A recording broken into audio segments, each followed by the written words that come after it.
আপনি কি ভেবেছেন আপনার নামাজ দিয়ে আপনি জান্নাতে যাবেন? আপনি তাহাজ্জুদ গুজার, সেজদা দিতে দিতে কপালে দাগ ফেলেছেন, এটা আপনারা জান্নাতে নেবে না? আপনি এলাকার সবচেয়ে বড় হাতেম তাই দানশীল, এই দানের ভরসায় বসে আছেন কুশ্চিন কালো না। আমাদের নামাজ, আমাদের রোজা, আমাদের ইবাদত, এগুলোকে মিজানের পাল্লায় উঠালে কোনো ওজনই হবে না।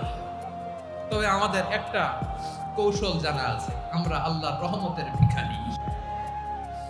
আমরা সেদিন আগেই গুনার স্বীকৃতি দিয়ে দেব। আমরা বলবো, আল্লাহ তুমি প্রশ্ন করার আগে তোমার একটা কথা বলি, আমারে কিছু জিজ্ঞেস করো না, আমি সব করেছি।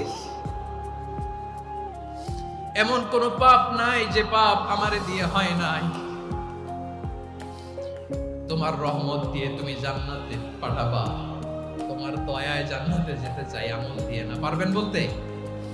কিয়ামতের দিন আমরা বলবো, আল্লাহ আমার আমল দিয়ে জান্নাত চাই না, আমি তোমার দয়া দিয়ে জান্নাত চাই।